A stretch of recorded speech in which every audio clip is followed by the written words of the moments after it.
Ladies and gentlemen, welcome back to the channel, and today we are going to be talking about a brand new TCG on the horizon called Legions: Realms at War. Now, if you have heard about this game, it's probably because you've watched a video from some of the bigger YouTubers out there like Kitchen Table TCG, Red Zone Rogue, and DM Armada. They have talked about this game a couple months back, so this game has actually been around for a little bit, but it's still very early in its development, and if you're looking for a brand new TCG to jump into, this might be the game for you. So let's go ahead and check it out. Let's check out the website, check out some of the cards, and then, maybe I'll be able to get some people into this game because I'm looking to potentially jump in. So this is the website here. It's going to have pretty much everything you would need to know, how to play. It's going to have YouTube guides. It's going to have essentially product descriptions, where you can pick up products from, maybe some online local game stores. It's going to have a tracker for local game stores maybe near you, if you're lucky in the US that actually carries this product.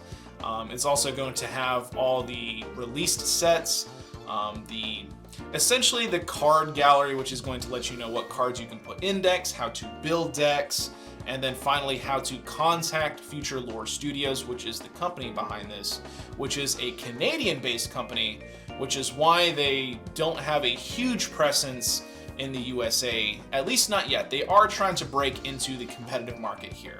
So let's go down here. Now, one of the first things you'll see as you're going into the website is the Kitchen Table TCG bundle. The Kitchen Table TCG bundle here has pretty much everything you would need to start out collecting for this game. So let's read what it comes with. So the Louie Lou bundle includes the promo card that is modeled after Louie from Kitchen Table TCG.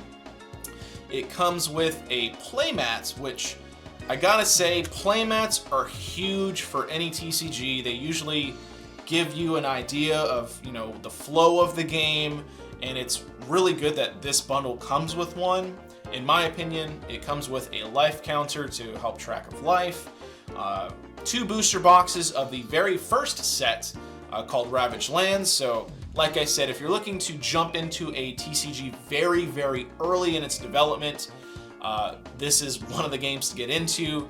And then it also comes with 4 2-player battle deck packs, which have 2 decks, so that's a total of 8 decks in total. Now, the bundle itself is $240, but like I said, you're getting 2 booster boxes, which usually have a value in most TCGs to be about $100.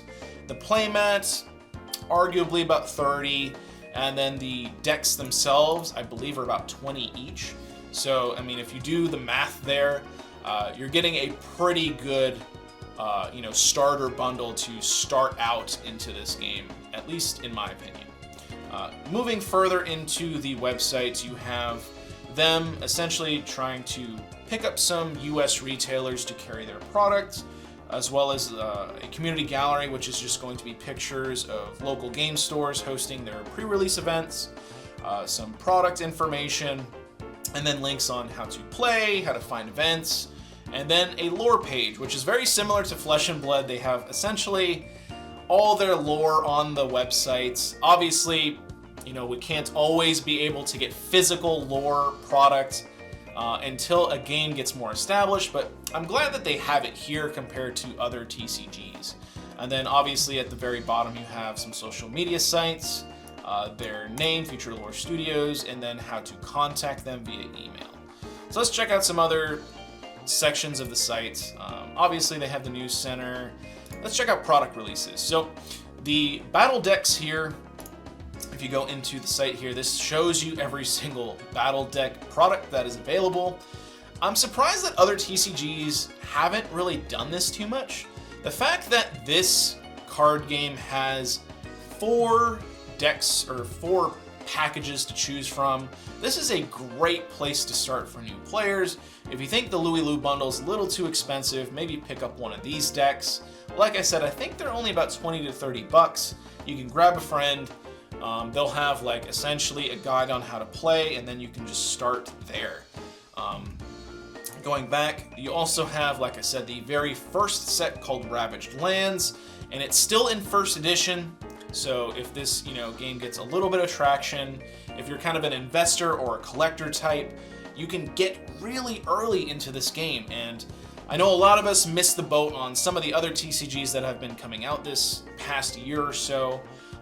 This still has first edition products. So if you're looking, like I said, if you're looking to jump in super early, this game still has that opportunity. They also have what they say an expansion set. I'm a little confused on what the expansion set is supposed to be. I guess it's supposed to be a supplementary set. I mean, it says it right here, I guess.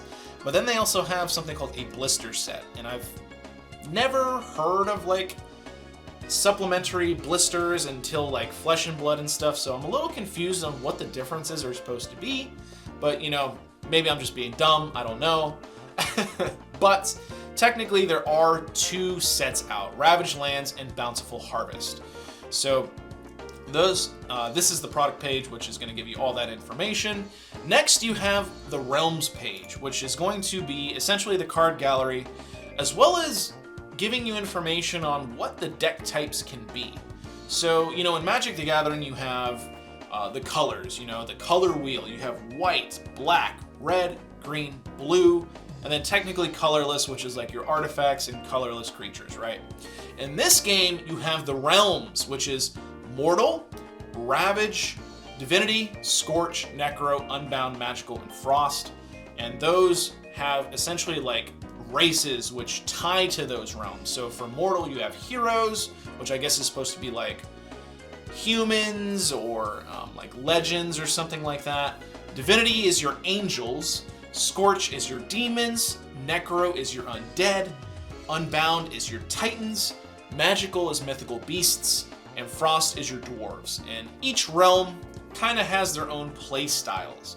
And the way it works is if you have, I guess, Mortal cards, you can only build a Mortal deck. So this is the card gallery for the first set. As you can see, the art is pretty nice, although I will say, as just a small tidbit, some of the art is a little inconsistent. So like for instance, you have this beautiful, beautiful art here, Hidden Hands of the Hood, and then you have, I can't say it's bad because that just makes me sound like a jerk, but you have Merovin's ancient text, like I don't know, it has like almost a comic book style art to it, while this has like a very realistic art style to it, or like almost like a water brush style to it. It's just kind of like a weird juxtaposition and difference in art. That's just my opinion though. Not everybody's really gonna look at that and be like, oh my goodness, this is a deal breaker for me. It's just, for me, it can be a little bit weird to see like the huge differences in art, because like you have everything else here looking gorgeous, looking great, and then every now and then you'll just have like some weird artwork, at least in my opinion. So like I said, you can check out the card galleries for each realm. The art for some of this is absolutely stellar. And I'm surprised this hasn't been talked about more in at least some YouTube videos. Maybe a lot of people just haven't heard of it. But I mean, like, look at some of this. This is really, really cool looking. And in the US, they do have some stores carrying this.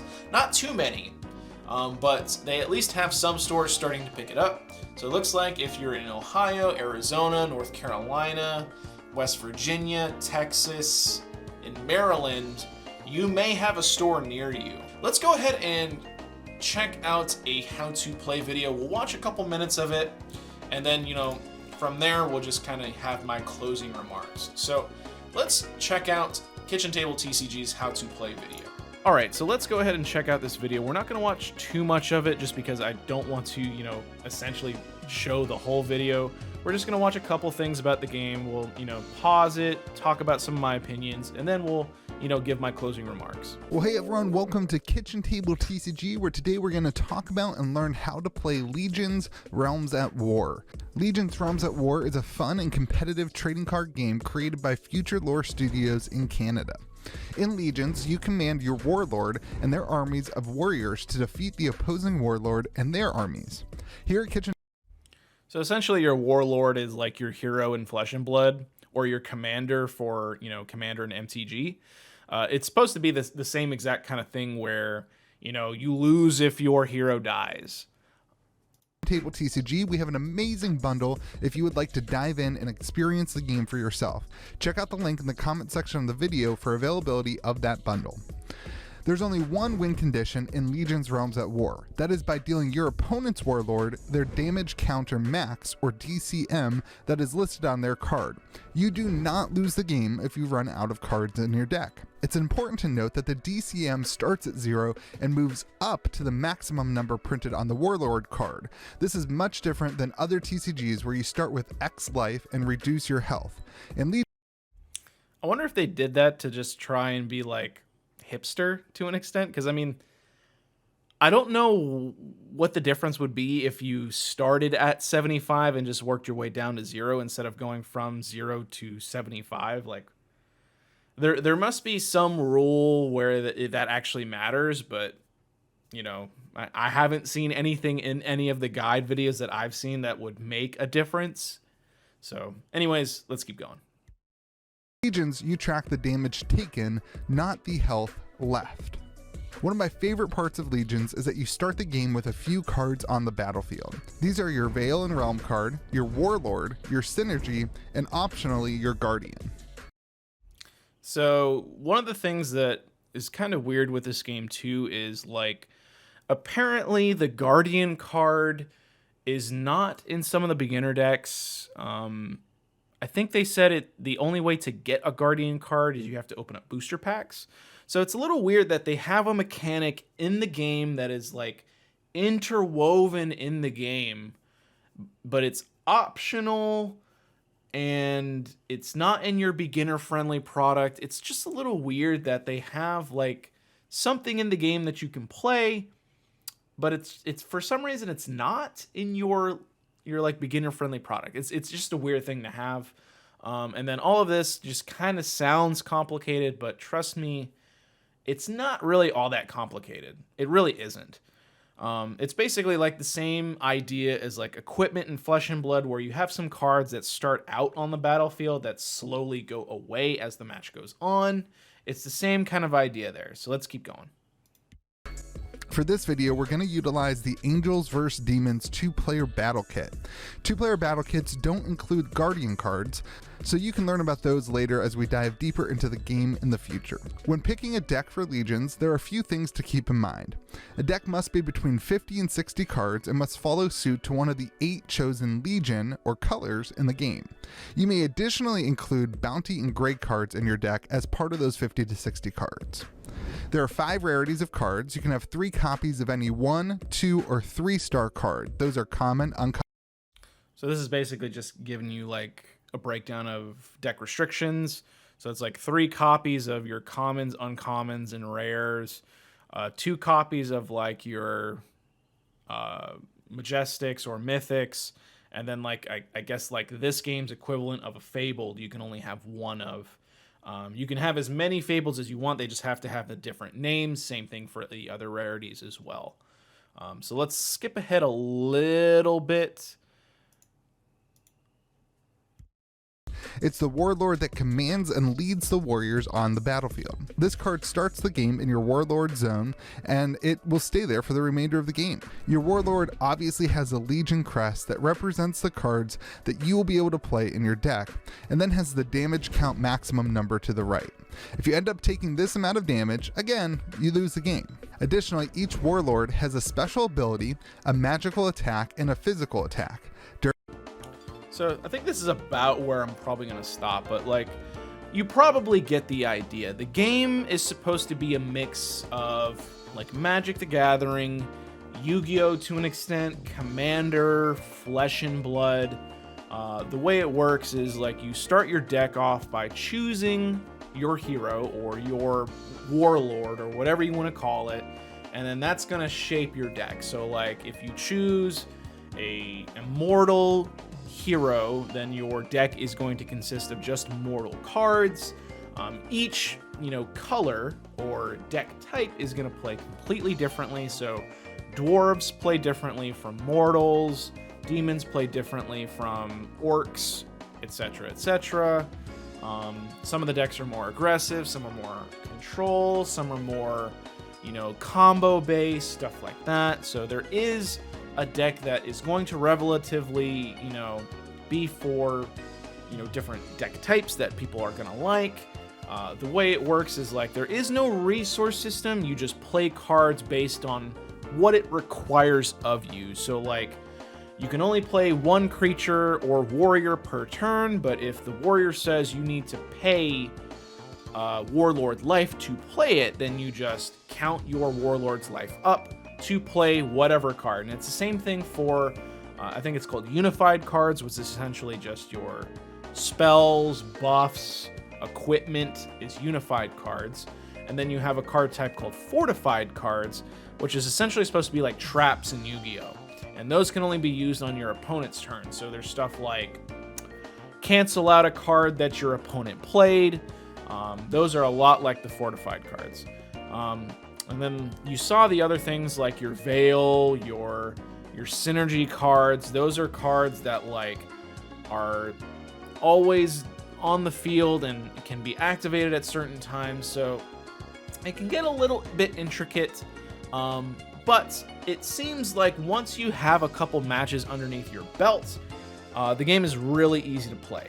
I will say that it like I said, I think earlier in the video, it is a little more complex just because there is so many things that you can do versus like, Flesh and Blood, you only have a card size or a hand size of like 4, technically 5 if you have an arsenal.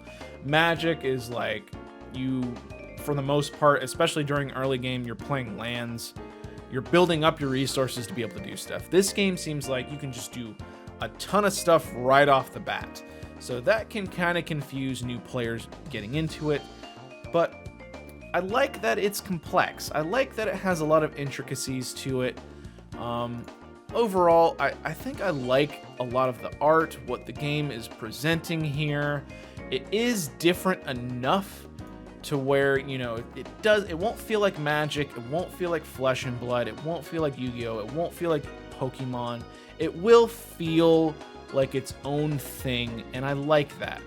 I know some of these TCGs, they're cherry picking different things from other TCGs out there, but y'all have to remember, to an extent, they're all going to be doing that at this point. No one is completely original anymore.